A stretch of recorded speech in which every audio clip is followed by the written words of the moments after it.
Action. Cut. Bye. Hi. Welcome to our new blog.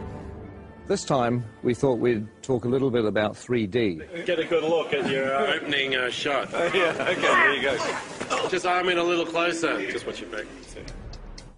Hi, I'm Angus.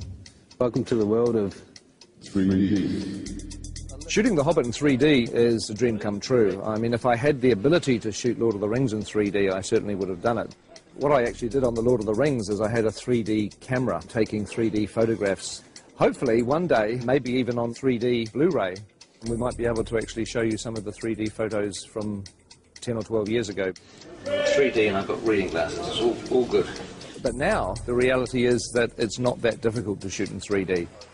I love it when a film draws you in and you become part of the experience.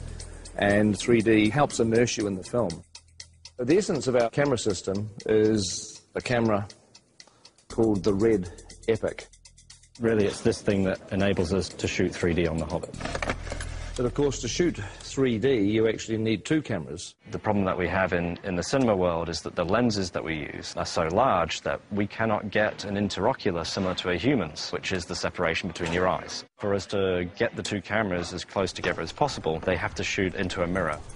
We have to use a mirror system, which is a rig that's designed by a company called 3Reality. one's left eye, one's the right eye. One shoots through a mirror, the other one bounces off a mirror, and so the two images are perfectly overlaid. With using two eyes, we can move the cameras apart and also, more importantly, is find a convergence point. For example, see around someone's face, just like you're looking at a friend. The convergence point is the screen plane itself. 3D forms two places: positive space, which is inside the box, what you see behind the person who's standing on the screen, and negative space, which is what you feel comes out into the audience, an arm, a bullet, or whatever you want. And the whole idea with these rigs is you can change the interocular and the convergence as we're shooting. We can see that separation on a 2D screen with a left and a right eye overlay. So we can do this live throughout a shot, changing our 3D effect the whole way through. Roll sound. We're watching the movie in 3D as we make it. It looks so good. You almost feel like you're in it. A lot of people have an image of 3D being big and cumbersome, and that's true. But we've got a lot of different rigs that we've built for different purposes. It's actually easier in this weird 3D world to have different camera systems for different uses. So this is a camera that we built to go on a crane that can move around and it never comes off the crane. This is the TS5 in a handheld mode. It's our main workhorse camera. It's light, it's small, so it allows Peter to get into very tight, narrow corridors and caves as if he would with a 2D camera. Oh, yes, yes, yes. You know, mobile camera work has always been very important for the films that I've made, and the last thing I wanted to do when we went to 3D was to restrict or change the shooting style. So with the camera doing the help as well, you don't need me to do much.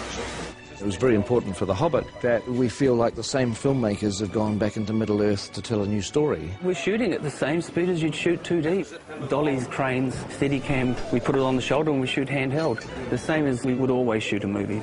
Of course, once you've got 3 or 4 cameras for main unit, you need 3 or 4 cameras for second unit, which is 8 cameras, which is really 16 cameras.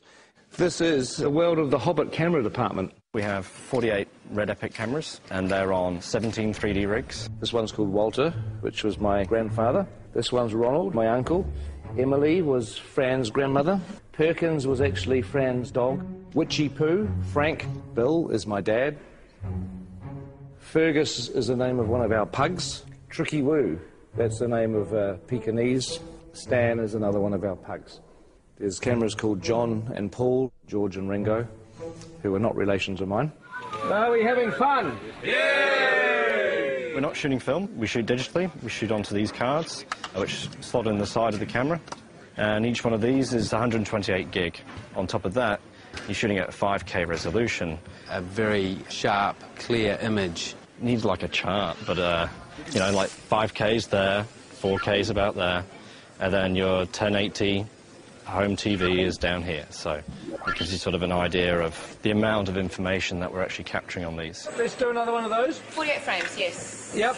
We're shooting the Hobbit at a higher frame rate, at 48 frames per second, which is twice the normal 24 frames. The human eye sees 60 frames a second, so 48 frames is more of a natural progression toward giving the viewer what they would actually see in the real world.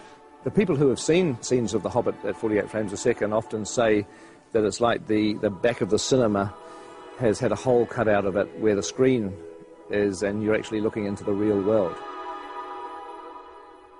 Once you add stereo, and it gives you that extra ability to control depth, you can devise ways in which it can become part of the storytelling of the film. For instance, in Mirkwood, we really play on the fact that it's a forest that's kind of hallucinogenic almost. It draws you in. It makes you part of it, and you may never get out. What we want is just to stay where you are and then... Stay back! Stay where you are! Mirkwood is a big forest, and it's full of vines and sinister-looking trees, I suppose you say. It has a lot of things hanging down, a lot of things coming from all sorts of angles, and it helps us with the 3D to be able to push into that and try and get the audience to feel that they're actually trying to move into the forest with the cameras and give it that dark and look over your shoulder feeling. Colour-wise, with the red camera, tends to eat colour a little, and so we add more colour. If you look at the ungraded footage, the trees look incredibly psychedelic. They look like they were painted in 1967. We wouldn't normally be quite as bold as this, even in Mirkwood, which is an enchanted forest. It's like we oversaturate. Look! In the movie, they won't look anything like that. They'll be graded down, and you'll just get the barest hint of colour in the finished film. They're coming back! 3D 48 frames is pretty unforgiving, and we have to change our whole way to go about coloring these things, because what we found out in early tests that if there wasn't enough red in these pieces, they would punch up yellow and react differently than normal skin with blood running through it. So here's an example. This is Graham McTavish as Dwalin, and we've had to add a lot of red tones to his makeup. So if you notice, if you stick your hand up next to your face, how incredibly pale this man is right now. I've barely seen daylight for the last 6 months, that's fine. Yes. So we have to add the blood in the piece to make him look like a normal flesh tone. It looks freaky now, but on film it's going to read beautifully. Fingers crossed.